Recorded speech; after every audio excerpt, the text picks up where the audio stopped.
एक पाऊल पाठीमागे घेतलं तेव्हाच फडणवीस शिंदे जिंकले आणि आम्ही हारलो। चिल्लर माणूस, एक साधा पत्रकार, एक साधा शेतकरी आणि साधा गोपालक काय करू शकतो हे तुम्हाला उद्याचा दिवस उजाडेपर्यंत दाखवून देईल। खोतकर साहेबांनाही सांगतो, पद येत जात राहत असतात, काही गोष्टी आपल्या हातात जरी नसल्या, पद ही जनता नेहमी करता तुम्हाला देईल।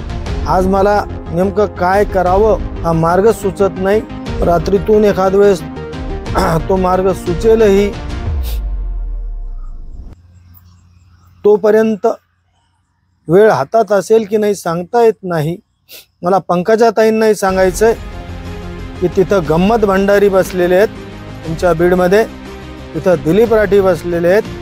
तुम्हाला 4 वर्ष कसलीही गरज नाही, तुम्हाला आमच्या आंदोलनाशी काही देणं घेणं नसेल, परंतु येणाऱ्या 4 वर्षात हेच लुकडे सुकडे दोघं माणसं शासनाला हादरा देतील आणि त्याची सुरुवात, त्याची मुहूर्तमेढ उद्याचा उगवता सूर्य घालून देईल। आणि उद्यापासून फक्त आणि फक्त बंदोबस्ताची तयारी करून ठेवा।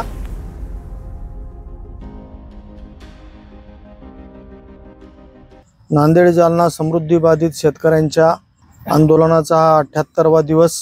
परवा आम्ही टोकाचं पाऊल उचललं आणि शासन प्रशासनासह जालना जिल्हा हादरून गेला होता, परंतु काही पोलीस अधिकारी, उपविभागीय अधिकारी आणि त्यातल्या त्यात खोतकर साहेब यांनी सगळ्यांनी जो आम्हाला विश्वास दिला की सभागृहात लक्षवेधीच्या माध्यमातून प्रश्न उपस्थित करून प्रश्न मार्गी लावला जाईल, या सर्वांनी प्रयत्नही केले, परंतु शिंदे फडणवीसांच्या मनात काही वेगळंच शिजतंय।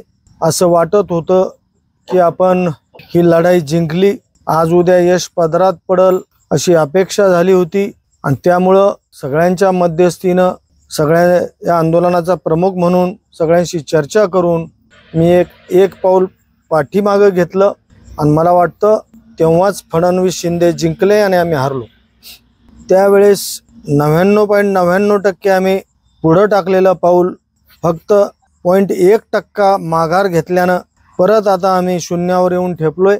परंतु सगळ्यांना सांगू इच्छितो की मी माझ्या जीवनात एवढा मोठा शून्य पाहिला की आता मागे किती शून्य लागतात आणि पुढे किती शून्य लागतात याच्याशी मला काही फरक पडत नाही।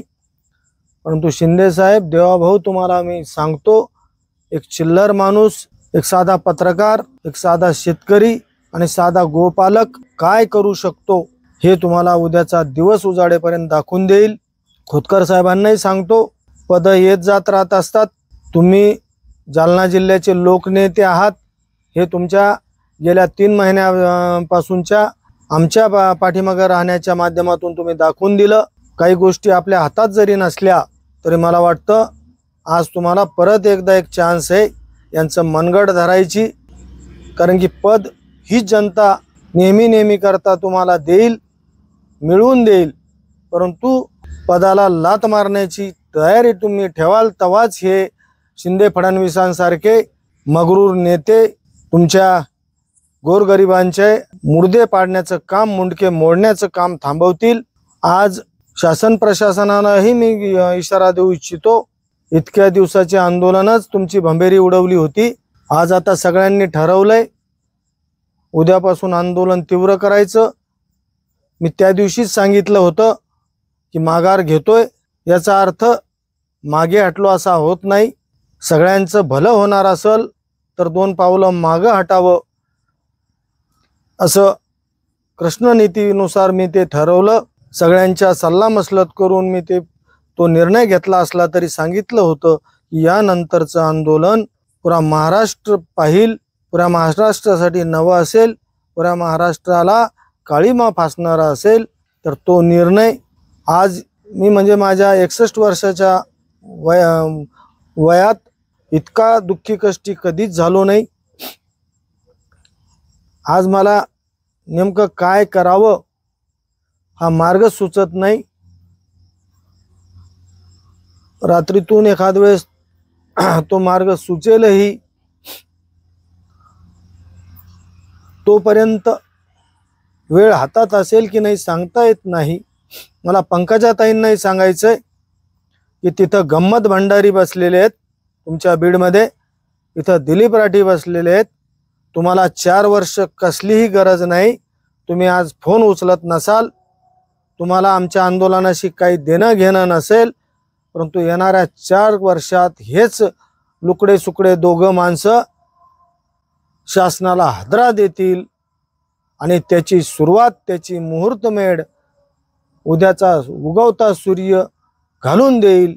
जिल्हा प्रशासनाला, पोलीस प्रशासनालाही सांगतो की आता उद्या काय होईल हे माझ्या हातात नाही. उद्या बंदोबस्ताची तुम्ही तयारी करून ठेवा. मला माहिती आहे तुम्ही जमावबंदी आदेश लागू केलेला आहे. तुम्ही कायद्याची भाषा करणार आहेत. तुम्हीच कायदा मोडता आणि तुम्हीच कायद्याचं आम्हाला ज्ञान देणार आहेत हे मला माहिती आहे. त्यामुळं काय असतं, एखाद्यावर गुन्हा दाखल करायचा तो हयात असला पाहिजे. मी मागेही सांगितलं होतं की आम्हाला ज्यांनी ज्यांनी छळलंय, मग ते राजकीय नेते असतील, त्यांच्या परिवारातील कुणी असतील, राजकीय पक्षाचे पदाधिकारी असतील, अधिकारी असतील, 4-2 जणांना पुढं घालून आम्ही जाऊ. आणि जाणाऱ्यावर मला वाटतं जसा मरणोत्तर पुरस्कार मिळतो तसा मरणोत्तर 302 होतो की नाही वकील साहेब सांगतील.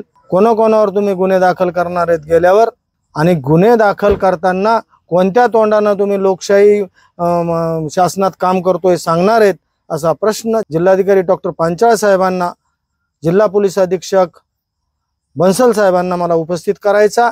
आणि उद्यापासून फक्त आणि फक्त बंदोबस्ताची तयारी करून ठेवा. कारण की आम्हाला आमची परीक्षा एवढी आता तुम्ही याच्या वळणावर आणून ठेवली की आम्हाला सकाळपासून अभ्यास करायचा आणि येणाऱ्या 8-15 दिवसात 100% पास व्हायचं असेल तर आम्हाला रात्रंदिवस मेहनत करावी लागेल, त्यावर काम करावं लागेल. आणि ते काय काम असेल, कशा पद्धतीचं आंदोलन असेल, यापूर्वीची झलक पाहून तुम्ही समजू शकता. एवढंच मी या निमित्तानं सांगतो.